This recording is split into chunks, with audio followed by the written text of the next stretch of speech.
Welcome to episode 324 of the Beginner Photography Podcast, brought to you by CloudSpot, the easiest way to deliver and sell photos online. I am your host, Raymond Hatfield, and today we are chatting with former Chief White House photographer Pete Souza about what it's like inside the presidential bubble from a photographer's perspective.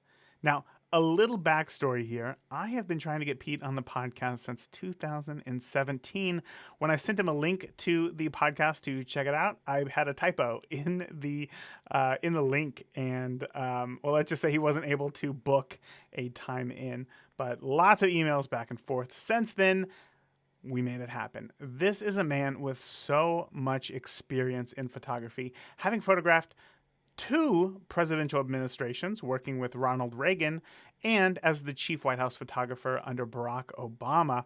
I had a million questions for Pete about kind of his early days in photography, but because our time was so limited today, the first few questions that I ask, they may feel a bit rushed, and I apologize for that. But I really wanted to get to and stick to the topic of his time as the chief White House photographer because, well, that is something that, so few people will ever have the opportunity to do. So if you are interested in, learning more about Pete Souza and, his early days, there are a ton of videos, YouTube videos that go more in depth, again, on those early years. And I highly suggest that you check them out because also fascinating. Pete also has a new book out called The West Wing and Beyond. Now, I had mine pre-ordered for a little more than a month, just picked it up, finally showed up, and it is so cool. It is a look at the people who make the presidency work. I mean, from presidential aides to groundkeepers. My son's favorite part particularly were all of the photos from on Air Force One. Super cool. It is honestly an incredible behind the curtain look of the people at the White House. And I cannot recommend this book enough. Go pick it up for yourself. I will have a link in the show notes to where you can grab yourself a copy. With that, let's not wait any longer. Let's get into this interview with Pete Souza. Pete, my first question for you is, I know that you went to school to become a sports writer. What was it about photography that grabbed your attention so strongly? Well, I took a photography class my junior year at Boston University, and I think it was the magic. This is back in the analog days of black and white film, and after you've made the picture, you got to roll that film in the dark on a reel, develop it in these chemicals, and then you go choose your image, and then you go into the dark room with those red safe lights and make a print. And as that print was coming up in the Dectal developer tray, it was all magic to me. So I think that's what it was. I mean, I'm of the age now where I look back and I guess I always had an interest in photography. I just didn't necessarily realize it. I mean, I'm doing this talk with some historians this weekend, and I'm going to point out that when I was in fourth grade, Kennedy was assassinated, and for whatever reason, I cut out all these black and white photographs during the next 4 days out of the newspaper related to the mourning process. John saluting, actually LBJ, the one of LBJ getting sworn in on Air Force One, and cut all those out of the newspaper and taped them to my closet door. I don't know what made me do that, but so I guess I always had a visual interest. I just didn't realize it. Wow, that is interesting. I know oftentimes when it comes to, I guess, historical moments like that, I think that we all have this desire to want to, I don't know, I want to say save that moment somehow. Yeah, you want to hold on to it somehow. Yeah, there's a feeling there that you want to hold on to. And then obviously you didn't get directly into photography at the time, but when you did, I guess more of from the technical side, was there anything that you struggled with specifically from the technical aspect of photography? I struggled with everything. Everything. I struggled. Yeah, I was. I mean, it really took me 5 years to get to the point where I felt like I was any good. Uh, and it, like the whole idea of equivalent exposures and, underexposure and overexposure. And if your negative is underexposed, what do you need to do to make those adjustments? All that stuff was like, hard for me to, understand, which interestingly enough helped me later on when I was teaching. I was teaching some freshman students, photojournalism students at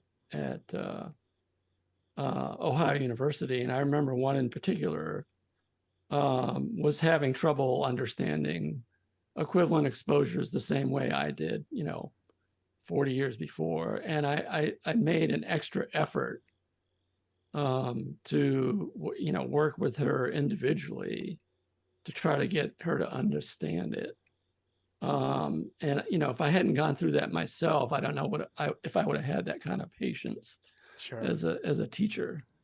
What do you think it was specifically for, like, why do you think she wasn't able to grasp it? Probably the same reason that I was. I mean, the fact that, the bigger number, f16, is a smaller aperture than f2, the smaller number. It's like it was just confusing to me. And I think the other thing is all the other kids in the class, or I think most of them, got it right away, and I didn't. So it's sort of like, I guess that's why I'm not really that much of a tech guy even today. That's funny because you are credited with taking the first digital portrait of a sitting president, and I'm excited to get into that. But I guess we'll kind of stick to this linear timeline here first. You have now worked for 2 presidential administrations, which means that statistically you have spent more time in the Oval Office than many presidents. How did you become one of the staff photographers for President Reagan?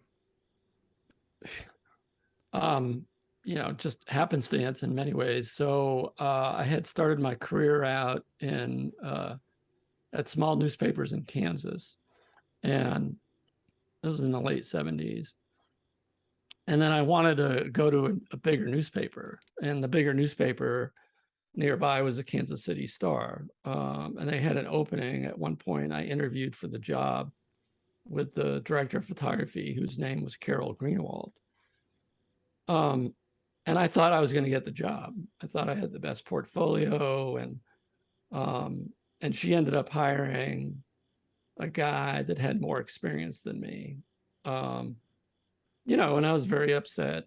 And I subsequently, ended up getting a better job at the Chicago Sun-Times in many ways. And so I was doing that, very happy. My career was going really well. And then I get this call out of the blue in 1983 from Carol Greenwald, who is now the White House photo editor, working under Michael Evans, who is Reagan's chief photographer. And she said, "Hey, we have an opening. We want you to apply for this job." And that's how it happened. Why do you think she called you after choosing another photographer? I mean, I think she had kind of been tracking my career. The photojournalists at that time was a pretty small knit community, and even though you may not talk to the person, you can sort of keep up with what they were doing via News Photographer magazine and other ways of keeping track. So I think that she just thought I would be a good fit. I see. So you spent some time, obviously, in the Reagan administration. I know after the administration had ended, you went back to the Chicago, was it the Tribune as the DC correspondent, right? No, I ended up, I couldn't get a job actually after the Reagan years. So I ended up freelancing for 9 years. And that was, had some successes. I guess I did 2 photo essays for National Geographic magazine. I did a couple of book assignments for them. I did some assignments for the old Life magazine when it was a monthly. But I was having trouble paying the bills.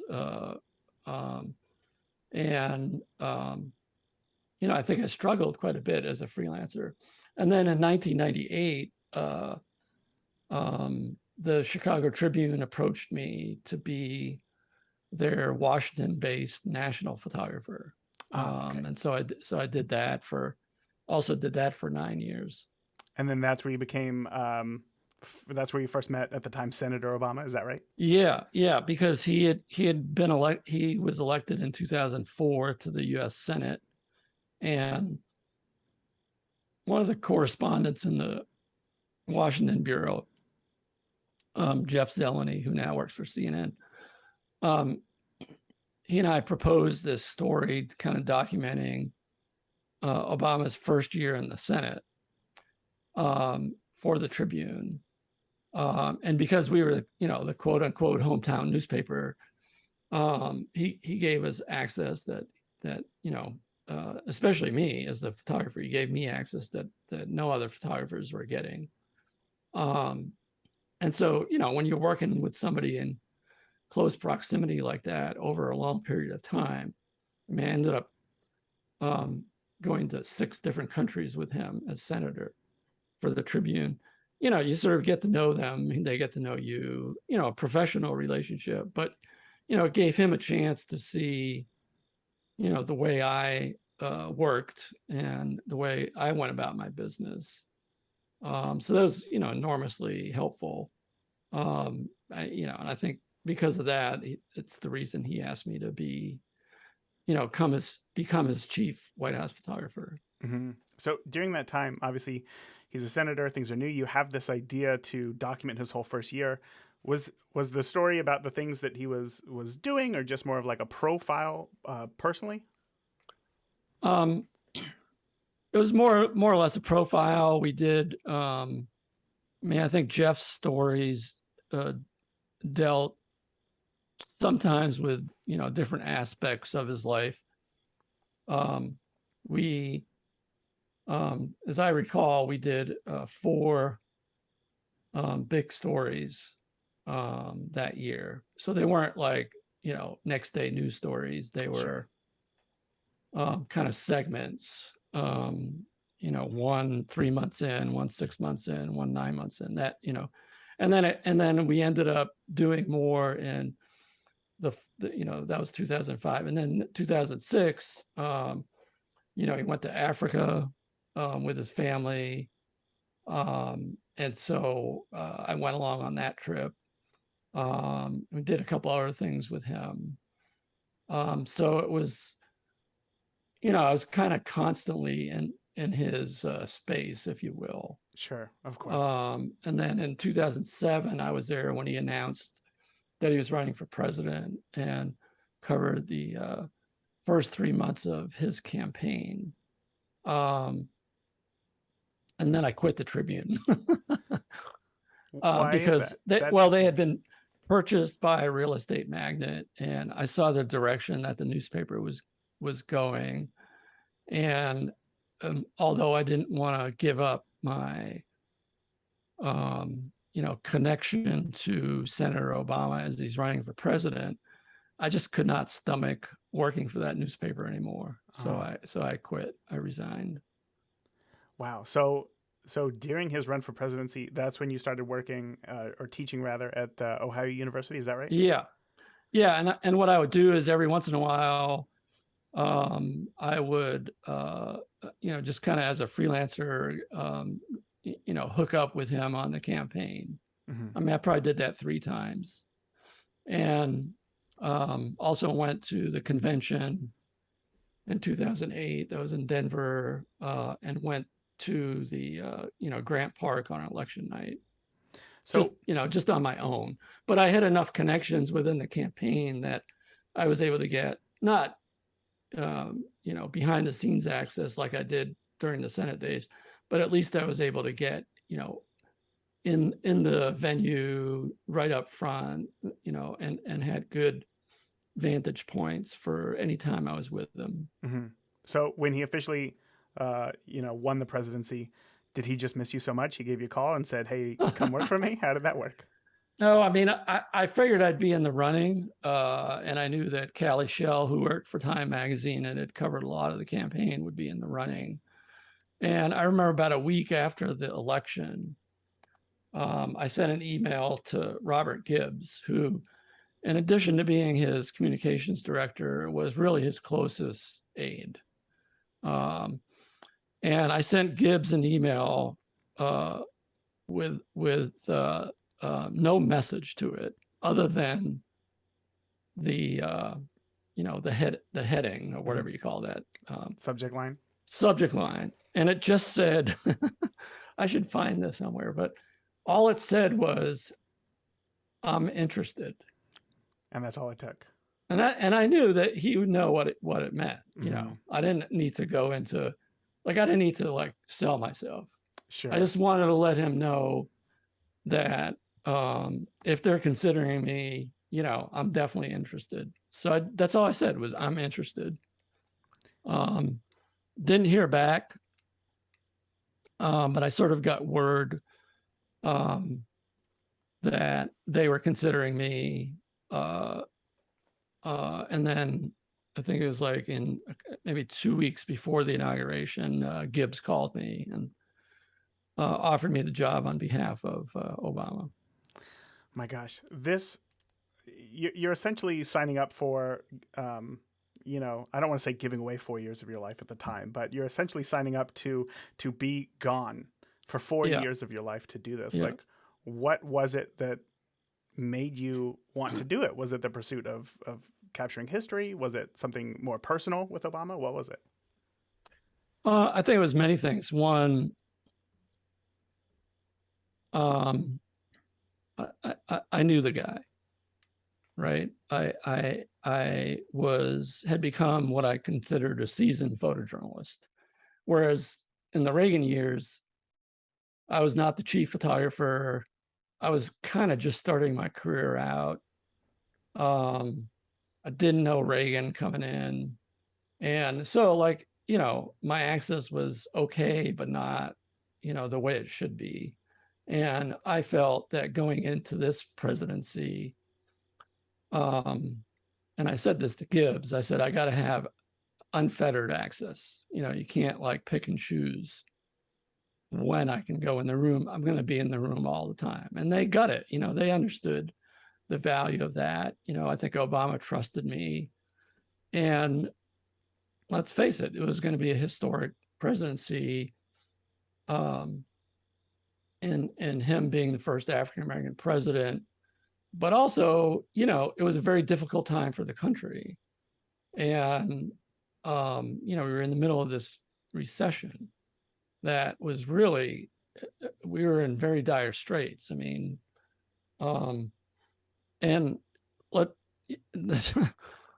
the one aspect of being the White House photographer is sometimes the best times are during crises, because you can feel the weight of history as the President of the United States is dealing with all these issues. So I thought it was actually an interesting time to be doing that job, and with a subject that knew me, with a subject that understood the value of a visual archive, and a subject that was a good subject in that, the presence of my camera didn't seem to bother him or affect him in any way. I guess probably for all of those reasons. Yeah. Tell me more about this idea of having, as you said, unfettered access.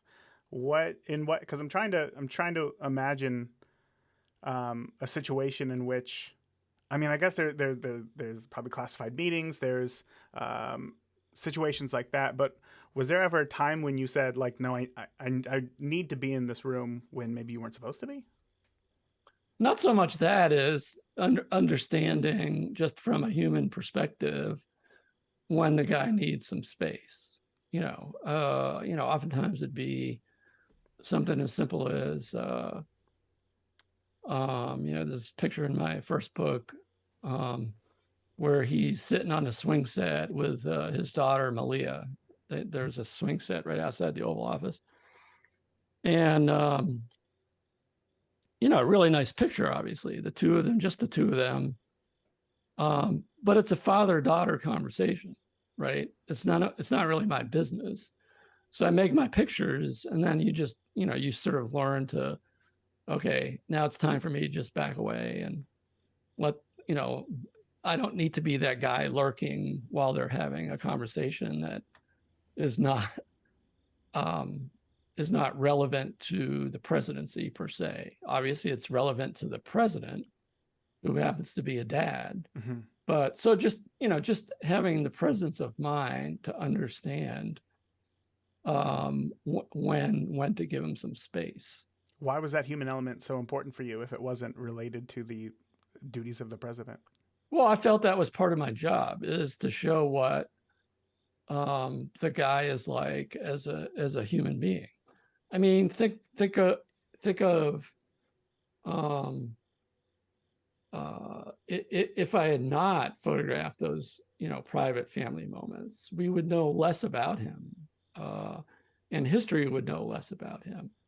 And to show the most powerful, arguably the most powerful person in the world, still making time for his family, I think that's a good signal to send to people in our country and people around the world. Sure. And I know those pictures were the most important to him, actually, mm-hmm.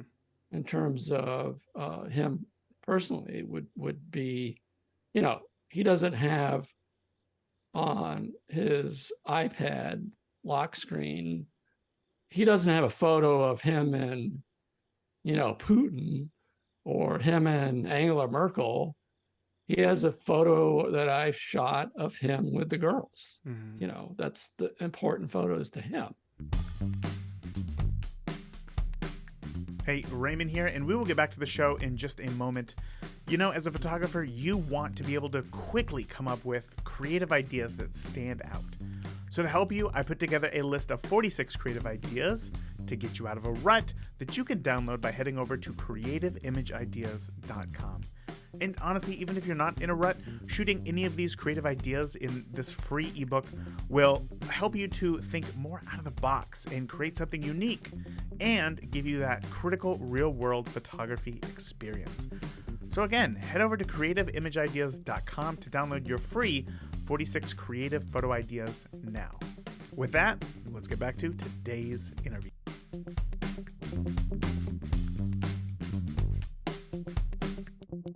You said, I felt like it was my job. Is there an official job description for the chief White House photographer? No, I mean, basically documenting the president for history is all it gets, mm-hmm. And that's the other thing about, going back to the White House the second time, just because of the situation, the circumstances that I outlined before, I didn't feel I had that full access to everything that Reagan did. And I was determined, if I was going to do this again, that I had to be there for everything. I had to document everything. Was that the choice of the president, or just your job? Sure. I mean, it really is. It's up to the president and his, or someday her, relationship with their photographer. It's absolutely up to the president. Mm-hmm. But one thing I was going to be sure of is that it wasn't going to be up to the other staff. That my access was going to be dictated by Barack Obama and nobody else. I see. So I wouldn't. Somebody told me you can't go in this meeting. I go, well, go talk to that guy. Referring to the president. Yeah, and I don't think, when you're, 27 when I went to the Reagan White House, I would never have said that. Sure. At that time. Whereas I felt, confident and had the backing of the President of the United States mm-hmm. to have access to anything.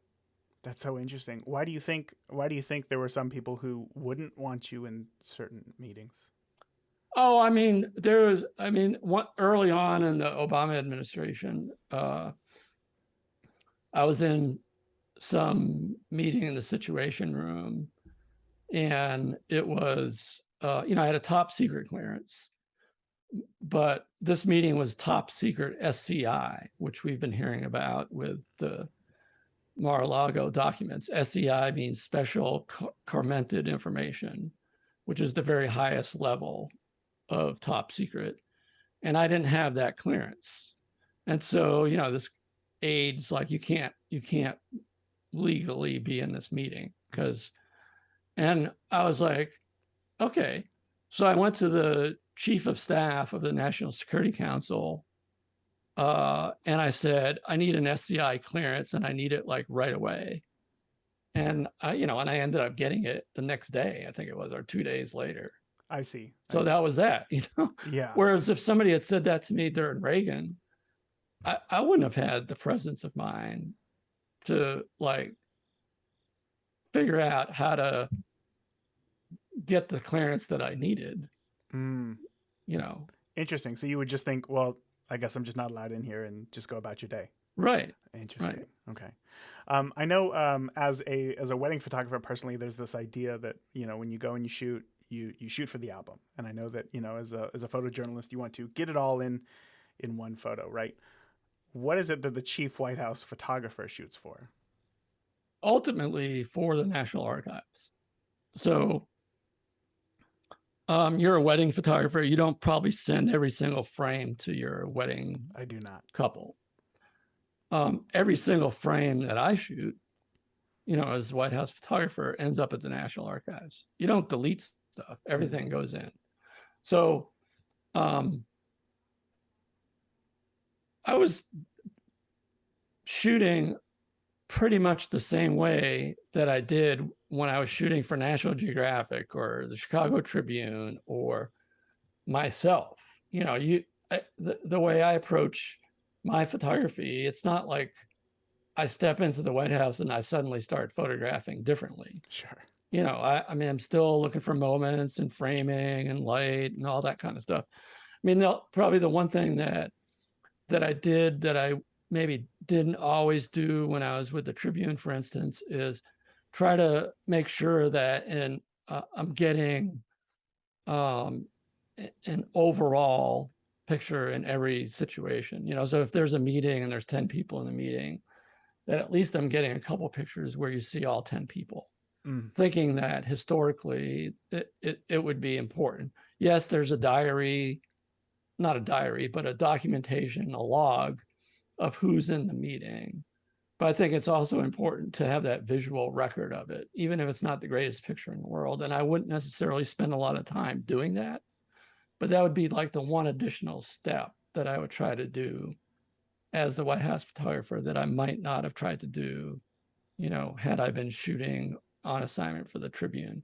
Because, oftentimes those are not the great pictures. Of course. But I always felt that I would at least try my best to, have a few frames of the entire room. It's interesting. I was going to ask about that because I know that, there's probably a lot of meetings that happen in the Oval Office. There's a lot of people in these meetings. I guess 2020. In 2020, I interviewed John Suhu, who is the lead team photographer for the Dodgers. And he said that the hardest part of his job was, and as a baseball fan, I know that you're going to understand this, is knowing all of the milestone stats to capture, because there's so many of them, for you, when there's so many people in the room and there's so many meetings during a day, how important is it for you to know the weight of what is happening in that moment? Oh, I think it is important. I think it affects the way you photograph. But and a lot of times it's just intuitive, or you notice something. I think I've done that throughout my career. Sometimes you miss like those signals, but more often than not, you can tell when the president is stressed about a decision, or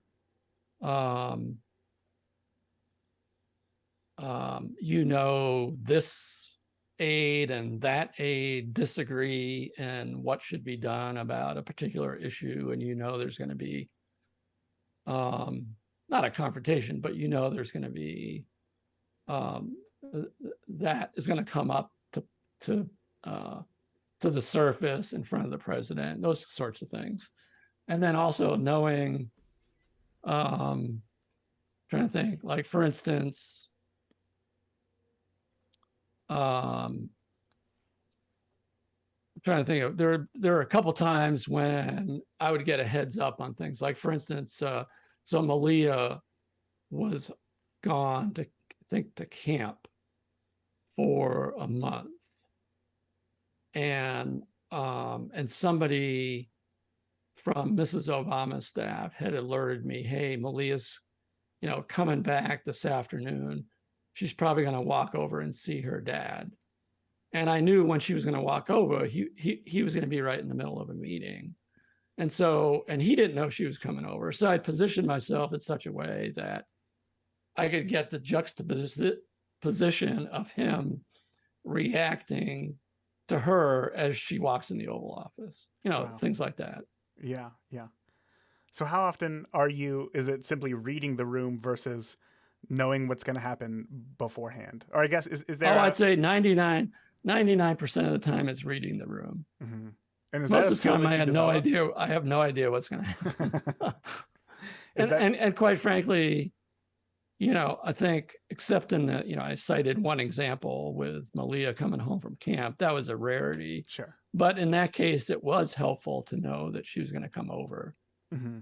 Because otherwise it was kind of, he was in a boring meeting and I was kind of like half paying attention, photographically. And so I might have sort of missed the best photo had I not known ahead of time that she was coming over. But I'd say, like, 99, maybe 99.9% of the time, it was just, fly by night. And that's just a skill that you develop over years of being a photojournalist, is to be able to put yourself in those right places. Yeah. So I'm always interested in this idea that, we, the public, see like some of your best photos, right? The photos that come out that you're proud of, or however they get released to the public, they stand out for one reason or another. I want to know from you, the photographer, how many times did an instance happen, say a photo that people love, and you think to yourself, oh, but it could have been so much better if I had been in this other situation? I think that's how often that happened, I don't know, but it's just the very nature of the kind of photography I do, which is fly by the seat of my pants, and trying to capture the moment, trying to compose things well. And sometimes you're just a split second too late or too early. That's just the nature of what I do. Mm-hmm. I think that it is, at least for me, photography is not like riding a bike, right? I mean, I can go 2 weeks without riding a bike, get on the bike and ride just as well as I did 2 weeks ago. But with the kind of photography that I do, which relies so much on anticipation, and you sort of got to get into the swing of it. And because I was doing it every day, I think I was at my highest level of, and my percentages of getting the shot were pretty high, just because I was always in a good rhythm, because I never took time off. Wow. Yeah. That's something that I've shared on the podcast before, is that like come October time, I'm the best photographer I am throughout the year. Come April, the beginning of the year, it's some of my worst weddings every single year. So I totally get that. I mean, that's just the way it is. I mean, I get that. I shot a wedding a few months ago, and I was more nervous of doing that than any time I was ever at the White House, because I hadn't shot a wedding in probably 25 years, and I didn't want to mess it up, right? Mm-hmm. Sure, of course. But at the same time, that's so funny to hear, because I mean, you have such a finite amount of time in the Oval Office that it seems like the weight of that is would be much more. So what's the difference for you? I think I do well when um, I'm in my comfort zone. So, and I think my comfort zone is, for maybe this wouldn't be true for most people, but like when I'm in the Oval Office or in the Situation Room or aboard Air Force One, those are all comfort zones to me, you know?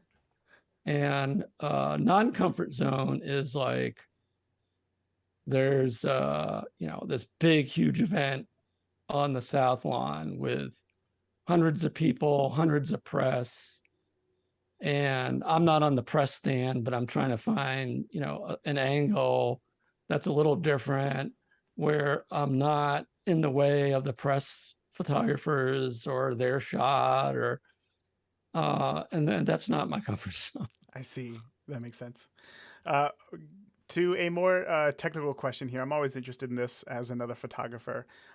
We know that lens choice can really affect an image as much as it affects your relationship physically between you and your subject.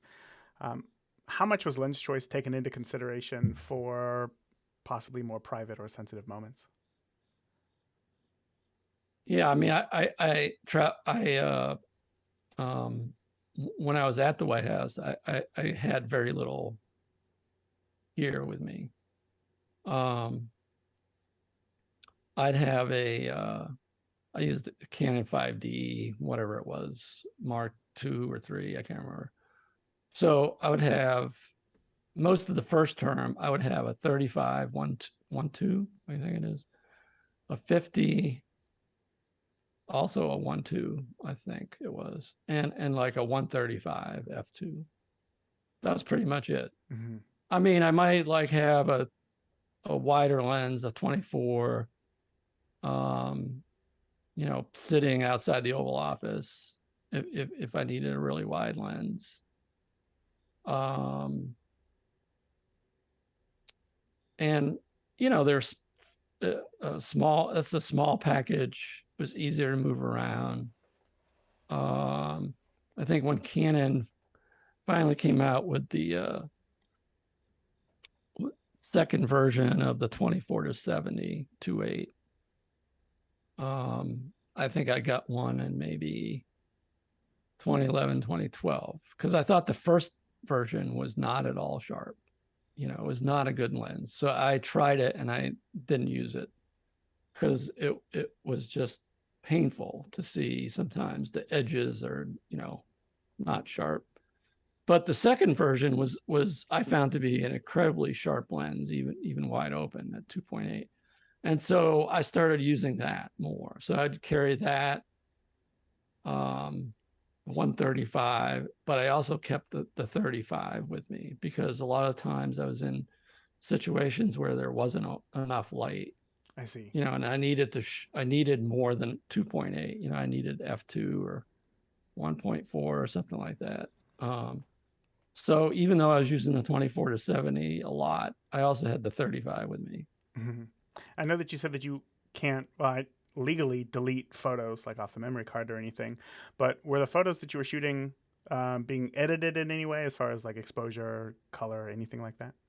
I mean, just normal, probably what any photojournalist would do, but not what a wedding photographer would do. Sure. No, I'm not trying to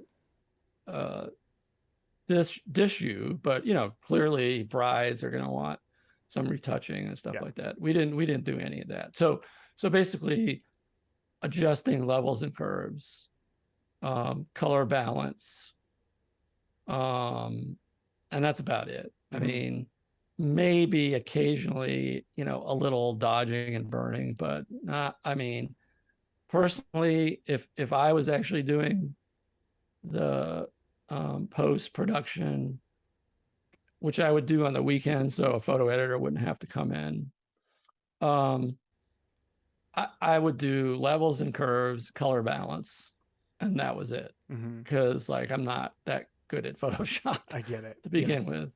Do you have any idea how many images you captured over the 8 years in the office? Yeah, it was like 1.9 million. 1.9 million. I mean, I don't know the exact total. It's like sure. 1.9, 7.3. I don't know what it was, but I didn't I didn't get. I was upset that I didn't hit 2 million. You know, it's like, So close, so close. I guess the point of that question was then to ask, what makes one image stand out above the other 1.9 million photos? I mean, photography is subjective in so many ways, but yet there's images that I think 99% of us would agree, yeah, that's the picture.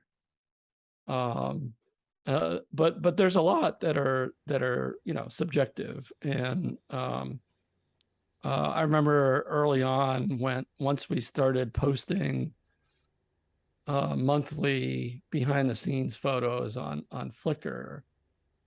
Alice Gabriner was the White House photo editor that I had hired, and we were putting together the latest set for the previous month. And I had this picture looking in the window because I was always looking for different angles. So I was outside the Oval Office looking through the door window, and Obama had a football in his hand. And in one, he's cocked back. He's sitting at his desk, cocked back, ready to throw it. And the very next frame is he's thrown the ball, and it's kind of like in midair. And we're going back and forth on, which is the right image. Again, it's subjective, right? Sure. And Alice is like, "Oh, well, I'm just going to put them both up." And that was such a unusual, out of the ordinary way for me to think, right? Because like a newspaper, you would never do that. Sure. You'd have to pick one. You'd have to choose. But with Flickr, it was like, well, we can't really decide, so let's put them both up. So that was like a whole new way of thinking for me. If you could go back and you had to choose one, do you know which one it would be? No, I don't. I mean, I think because now, the fact that I'm remembering that story, which is from like probably May or June of 2009, is indicative of the fact that I think it was like the right thing to do. Mm-hmm. Yeah, I get it. I know that I've heard in another interview that you really pushed back on ultimately hanging photos of yours or your staff throughout the White House. Now, today, you do have a large social following. You have multiple books, your new book, The West Wing and Beyond. Can you tell me a little bit about your relationship between actually taking photos and sharing photos? Is there one that you prefer more than the other? Well, you've got the story a little bit wrong. What I was never opposed to hanging photos in the West Wing. That had been a tradition since the Nixon administration, where we call them jumbos. They're 30 by 20 prints. And the ground floor of the West Wing, which is ground floor, but has some offices and the Situation Room, that would be the where most of them hung, and then going up the stairs in the stairwell. So I was never opposed to that. But what I did was, in curating those images, which we would swap out a few, every couple of weeks to just show new photos, is I was like really showing the behind the scenes photos in those pictures that were going up on the wall. Whereas I think in many previous administrations, it was more, just the ceremonial stuff, state arrivals, more formal. And I was like, no, we're going to show, this is my own, I made this decision. We're going to show this behind the scenes stuff. And it was once we did that, the staff came to me and said, the public needs to see these, not just the White House staff and, their guests that they give tours at night in the West Wing. We want the public to see these. And that was what I was opposed to, because I didn't really think that was a good idea necessarily. I wasn't really thinking that way. I was thinking, history, long-term, and here is, the administration saying, no, we want to be fully transparent and let people see what he's doing behind the scenes. And it took me a while to get convinced that was going to be okay. And I finally agreed once I said to them, well, look, if that's the case, then I'm going to curate the photos. Like, I don't want you cherry picking the photos you want to put up on Flickr. I said, I'm going to do that. We're the professionals. I see. And, and that's the way it went. Now, obviously, for many reasons, Josh Earnest and the press office would, before we made them public, would take a close look just to make sure, there wasn't something that would get, I'm not sure, like the way to state this, like that it wouldn't lead to some, unnecessary problem for whatever reason. I see. I mean, there's one, I remember one in particular was a close-up of a speech draft where he had just obliterated the draft and hand wrote all his changes and notes and stuff like that. And they had a researcher go through to make sure that nothing he wrote, hand wrote, was like problematic in him proposing something that didn't make it into the final edit of the speech or something like that, because then then the story becomes, well, he was proposing to do this and at the last minute changed it, whatever. So so that's sort of the to accurately describe, me being opposed. And now I forget what the question was. No. I was taken with that, you saying that I was opposed to hanging them on the wall, which I wasn't.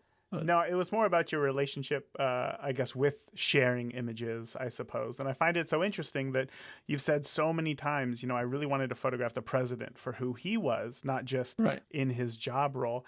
And yet this idea of sharing more of these behind the scenes photos, you were so opposed to there in the beginning. Ultimately, yeah, but once they convinced me, then I was all in for it, and then the next the next thing I was opposed to was in 2010. So this is like a year and a half after we've been in office. There's this new app called Instagram that comes out. This is when you have to post it as a square, right?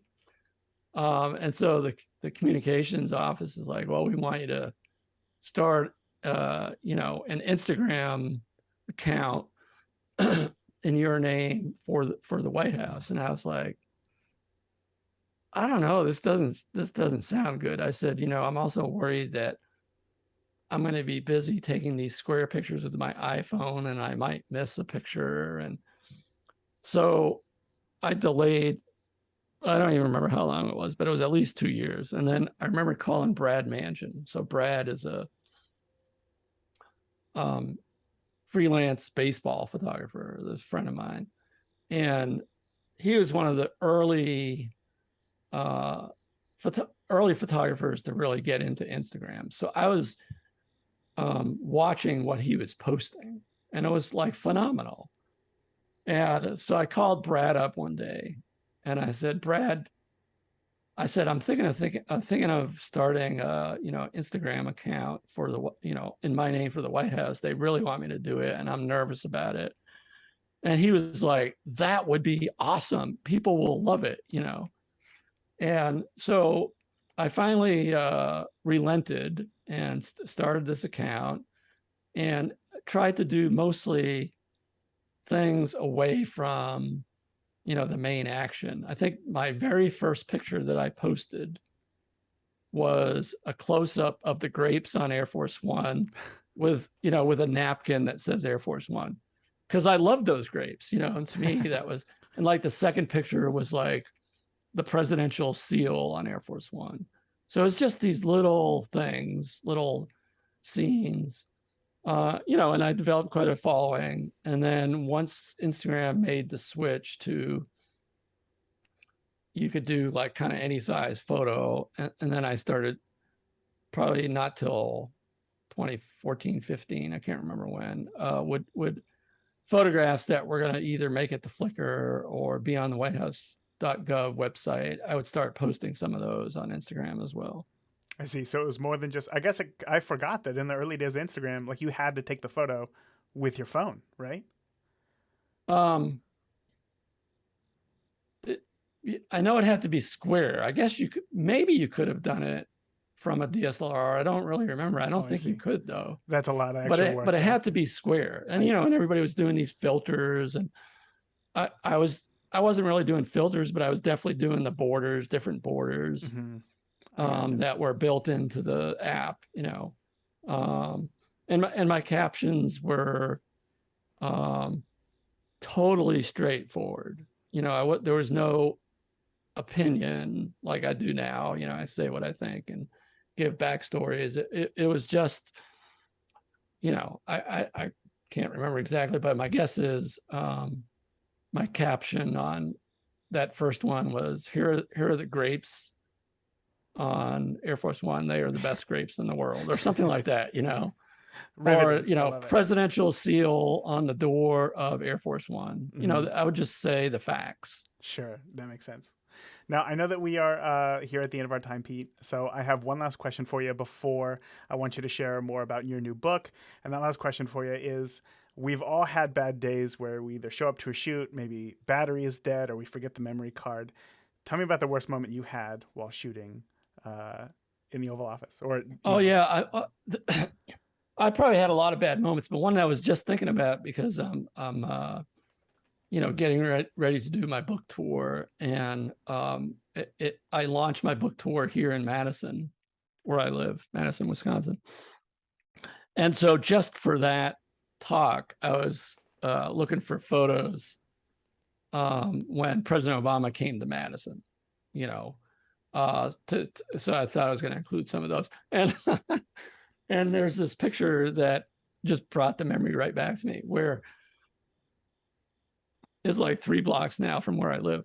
But we did this big outdoor rally, and the background was the state capitol, which looks just like the U.S. Capitol. So there's like thousands of people, and at the end of the street, there's the Capitol, very majestic. And Bruce Springsteen had come to perform before President Obama's speech. And so like I've got my 24-70, ready to go. And when Bruce sings his last song, I know that's when President Obama gets introduced. And I'm like anticipating the hug, that he's going to hug Springsteen on stage, get the Capitol in the background. And I get my Canon 5D Mark II or 3, whatever it was. It's going to be a nice vertical shot. I go to line it up, and I'm pushing the shutter button, and nothing's happening. And I'm looking at my camera. I can't figure out what the hell is going on. And so I have to switch to my 70-200 zoom, and it's not wide enough to get the Capitol in. And I'm like so distraught, and I can't figure out what the hell happened. President Obama starts his speech, and I'm still fiddling with this camera, like what the hell happened? Well, it turns out, like, with these menus and stuff, I guess I accidentally hit a button, and the shutter was on self-timer. So you were taking the photo. It was just going to be another 10 seconds before. Yeah, I think I ended up with a photo of my foot, because it was like.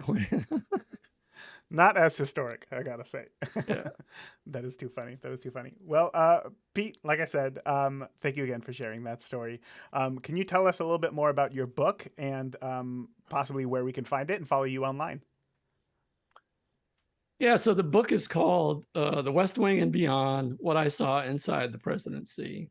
It was not the title of my choice. But I wanted to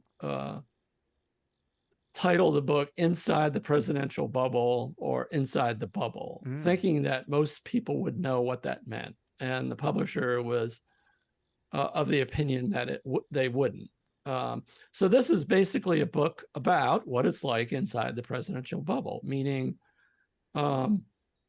you've got all these security parameters you have to go through, and then once you're in that little bubble, the bubble just kind of moves wherever it moves. Like it can move to Saudi Arabia, it's obviously the bubble becomes bigger, but it's still, sort of this like contained bubble that moves around. So I was trying to show just all the things that happen inside the bubble without showing the president himself. So it's the people who make the presidency work. It's the places that we go to inside the bubble. It's all the funny, sometimes quirky and funny, and things that happen or places that I saw. I mean, there's a picture of a toilet seat in Saudi Arabia that I think people will be amused at. There's a picture that was not going to make the cut of Bob Dylan's hat on a historic chair in the White House, and my book designer is a big, huge Bob Dylan fan, but we couldn't fit it in. But I ended up putting it in next to the acknowledgments page. Perfect. Without telling her. And so she is thrilled that that picture made it in. There's scenes. The book is divided into sections. One of the sections, for instance, is called Inside the Spare. Well, what's the Spare? The Spare limousine is an exact duplicate of the president's limousine. It's called, which is called the Beast. Well, I rode in the Spare. I rode in the same seat in the Spare that President Obama rode in the Beast. So in many ways, I had the same perspective of him looking out the window or looking, to the front seat. And so I kind of show things from what it was like for me to ride inside the Spare. So it's basically all the things associated with the presidency, except you don't see Barack Obama at all. I mean, you kind of see him a couple times. It's like a little Where's Waldo. You kind of know he's there somewhere, or you see him in the background, but he's not the focus of the book. Well, those were some of my favorite books as a child, so I know I'm going to enjoy this one as well. I'm a big fan of independent bookstores, but I know a lot of people buy books from Amazon, and it's already selling a lot of copies on Amazon. That's a humble brag. It's number 1, by the way. Number 1 for new releases. Yes. Oh, I didn't know that. I didn't know that. And so, and I'm I have a book tour starting, as I said, Tuesday. At most of those events, if you buy a ticket, you get a book. So like it's a $50 book. So most of these places, if you buy a ticket, it's like $60 or something, but you get the book. You get a signed copy of the book if you're going to one of my book tour events. And all that information is on my website, PeteSouza.com. And if you want to follow me on Instagram, it's just at Pete Souza, Souza. So Instagram is my place to be. All right, so I just did the rough math. Pete said that he took around 1.9 million photos during his time as the chief White House photographer. So let's divide that by 2,920 days in office. That's 8 years, so that's about that. That's an average of 650 photos every single day. 650 photos every single day. And now suddenly my excuse for not shooting, just one photo a day, doing a photo a day challenge, seems a bit baseless, I suppose. Now, Pete did say that when he was the chief photographer, he felt like he was on top of his game, which makes sense, from all the consistent practice and the number of photos that he was taking, which again makes sense. I end every podcast with the more that you shoot today, the better you will be tomorrow. And here's somebody who, was at the top of their game, photographing 650 photos every single day. That right there is the key to success. Now, my biggest takeaway though was, I think, how seriously Pete took the job, or how how large Pete saw the job, right? Because he wasn't just photographing the person in charge, right? The person with the title of president, but beyond that. I mean, he was so forward thinking about what will most of the people in this room want to see, what will they want to remember, but also for all of history as well, you know? And on top of that, taking creative photos as well as images that were, just simply documentation. It's like both of those things are needed. Grapes on a napkin with the presidential seal, the point of view that the president had while riding in the beast. These are the things that I think don't necessarily add to the presidency, but they do add to history, as well as these are the photos that offer that window into the highest elected office, here in America. Truly fascinating stuff. Truly, truly fascinating stuff. I would love to know, would you take the opportunity to photograph history, or, do you do better in low stress, controlled environments? I know personally I would jump at the chance, but I would be absolutely terrified. But I would love to hear from you, I want to know your biggest takeaway in the Beginner Photography Podcast community. If you want to grow your skills as a photographer, the best way to do that is to surround yourself with others who are just as passionate about photography as you and can provide helpful answers to your questions and even give feedback on some of your photos. So to join the most helpful community on the internet, just head to beginnerphotopod.com/group, or you can click the link on the homepage at beginnerphotographypodcast.com now. That is it for this week. Thank you again for tuning in to this episode of the Beginner Photography Podcast, brought to you by CloudSpot, the easiest way to deliver and sell your photos online.